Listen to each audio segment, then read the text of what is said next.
વડોદરા શહેરની ગુજરાત સરકારના સમાજ કલ્યાણ વિભાગની કચેરીના અધિકારીઓની બેદરકારીને કારણે એક વિદ્યાર્થીને ભારે હાલાકી વેઠવાનો વારો આવ્યો હતો। વિદ્યાર્થીને મળવાપાત્ર લોન સમયસર નહીં મળતા વિદ્યાર્થીએ ખાનગી બેંકમાંથી લોન લઈ અભ્યાસ પૂરો કરવાનો વારો આવ્યો હતો। જે બાદ સામાજિક કાર્યકરની મધ્યસ્થી બાદ જવાબદાર અધિકારીઓએ વિદ્યાર્થીને લગભગ 1.5 વર્ષ બાદ લોનની રકમ આપી હતી।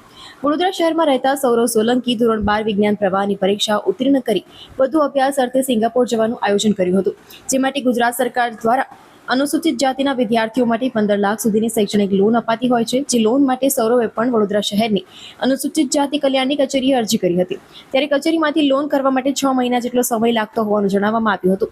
જેને લઈને સૌરવ ખાનગી બેંક પાસેથી લોન લઈ તેનો અભ્યાસ પૂર્ણ કરવા સિંગાપોર ગયા હતા। જે લોનનું વ્યાજ ખૂબ જ ઊંચું હતું, તેમ છતાં પણ અભ્યાસ પૂર્ણ કરવા તેઓએ લોન લીધી હતી। અભ્યાસ પૂર્ણ કરી તેઓ વર્ષ 2025માં ભારત પરત ફર્યા હતા। ત્યાં સુધી પણ તેમની સમાજ કલ્યાણની લોન થઈ ન હતી। અનુસૂચિત જાતિ કલ્યાણની કચેરીના પગથિયા ઘસી નાખ્યા, તેમ છતાં પણ તેમને ન્યાય મળી રહ્યો ન હતો। જે બાદ તેઓએ સામાજિક કાર્યકર યોગેન્દ્ર બારોટનો સંપર્ક કર્યો હતો। વિદ્યાર્થીઓને મળવાપાત્ર લોન સમાજ કલ્યાણ વિભાગના અધિકારીઓની બેદરકારીને કારણે નહીં મળવાના કારણે કેટલાય વિદ્યાર્થીઓનું ભવિષ્ય જોખમમાં મુકાયું છે। તે બાબતે ધ્યાન રાખતા જ સામાજિક કાર્યકર યોગેન્દ્ર બારોટે અનુસૂચિત જાતિ કલ્યાણની કચેરી પહોંચી અધિકારીઓને ઉગ્ર રજૂઆત કરી હતી। જેને ફળ સ્વરૂપે ફક્ત 13 દિવસમાં સૌરવને મળવાપાત્ર 15 લાખ રૂપિયાની રકમ મળી ગઈ હતી। અત્રે ઉલ્લેખનીય છે કે પછાત વર્ગના લોકોને ઉચ્ચ શિક્ષણ મળે અને સમાજમાં ન્યાય મળે તે માટે સરકાર દ્વારા વિવિધ યોજનાઓ અમલમાં મૂકવામાં આવે છે, પરંતુ બેદરકાર અધિકારી અને કર્મચારીઓને કારણે આવા જરૂરિયાતમંદ લોકોને તે સહાય મળતી નથી। તેમના ભવિષ્ય જોખમમાં મુકાય છે। ત્યારે હવે પછાત વર્ગના વિદ્યાર્થીઓને સમયસર તેમના હક મળે તેવું આયોજન કરવું તંત્ર માટે અનિવાર્ય બન્યું છે। મારું નામ સૌરવ સોલંકી છે અને હું વડોદરા રહેવાસી છું। આથી 2 વર્ષ પહેલાં 2024માં મેં સિંગાપોર જવા માટે આગળની અભ્યાસ કરવા માટે વિઝા મૂકેલા હતા, જે મને વિઝા મળી ગયા હતા। ત્યારબાદ મેં અહીંયા કચેરી એટલે લોન 15 લાખની સરકારી લોન માટે એપ્લાય કરેલું। ત્યાં 15 લાખની લોન જ્યારે લેવા ગયો હતો ત્યારે મને એવું કીધેલું કે 6 મહિનાની અંદર સેંક્શન થતું હોય છે। તેથી મેં મારે પોતાના પર્સનલ લોન કરીને 9 લાખની લોન કરીને મેં સિંગાપોર ગયો હતો અભ્યાસ કરવા માટે। ત્યારબાદ સિંગાપોરમાં 6 મહિના પસાર થયા પછી મેં જાણ કર્યું કે મારી લોન કેટલે રહી છે। ત્યારે મને એક જ જવાબ મળતો કે તમારી લોન 2 મહિનામાં થઈ જશે, 1 મહિનામાં થશે। આવા જવાબો મને મળતા હતા। હું ઇન્ડિયા પરત બી પહોંચી ગયો 2025માં અને ત્યારબાદ બી મેં અહીંયા આગળ આવીને પૂછ્યું કે મારી લોન હવે કેટલે રહી। ત્યારે પણ એક જ જવાબ આપતો કે 1-2 મહિનાની અંદર તમારી પ્રોસેસમાં જ છે અને થઈ જશે। ત્યારબાદ મેં ઓનલાઈન ચેક કર્યું ત્યારે મને દેખાયું કે મારી લોનમાં અત્યાર સુધી કંઈક ફેરફાર જ નથી કર્યો। ત્યારબાદ વડોદરા શહેરના આપણે યુવા નેતા એવા યોગેન્દ્રસિંહ બારોટને મેં સંપર્ક કર્યો અને તેઓએ મને એક વચન આપેલું હતું કે 15 દિવસની અંદર તમારી લોન હું કરાવી આપીશ અને એમને એમનું વચન નિભાવ્યું। એમને 15 દિવસમાં મારી લોન કરાવી દીધી હતી। ત્યારબાદ એવા SC/STના કોઈ બી વિદ્યાર્થીઓ જે આ લોન માટે એપ્લાય કર્યું હોય અને કંઈક બીજી સરકારી પ્રક્રિયા માટે કંઈક એપ્લાય કર્યું હોય અને એમનું કામ ન થતું હોય તો વડોદરા શહેરમાં એવા આપણા યોગેન્દ્રસિંહ બારોટ છે, એમનો સંપર્ક કરો, તેથી તમારું કામ ઇઝીલી થઈ શકે છે। મારું નામ આજે લોનના તમે ખાનગી લોન લઈને ત્યાં ગયા, એ પછી તમારા પરિવારમાં માતા પિતા શું કરે છે ને કઈ રીતે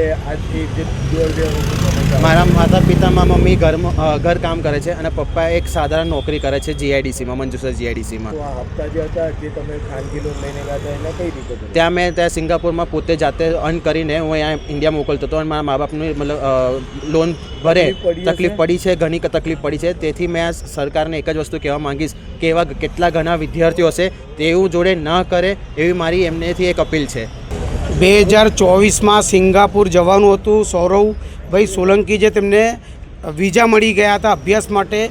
ત્યારે અહીંયા સમાજ કલ્યાણ ઓફિસમાં જે એજ્યુકેશન લોન મળે છે 15 લાખ રૂપિયા, એ 15 લાખ રૂપિયા ST/SC સમાજને લોન મળે છે। ભારતના બંધારણના રચયિતા ડૉક્ટર બાબા સાહેબ આંબેડકરે સંવિધાન રચ્યું તેના માટે, પરંતુ અહીંયા બેઠેલા અધિકારીઓ 1.5 વર્ષથી ધક્કા ખવડાવે અને ત્યાર પછી એમને મને રજૂઆત કરી। તેમને મારો નંબર કોઈ આપ્યો અને રજૂઆત કરીને ઉપર આવીને મેં સાહેબને કહ્યું કે આમનું ક્યાં જગ્યા પર અટકે છે, કઈ જગ્યા પર આમના પેપરમાં તકલીફ છે કે આમની લોન નથી થતી।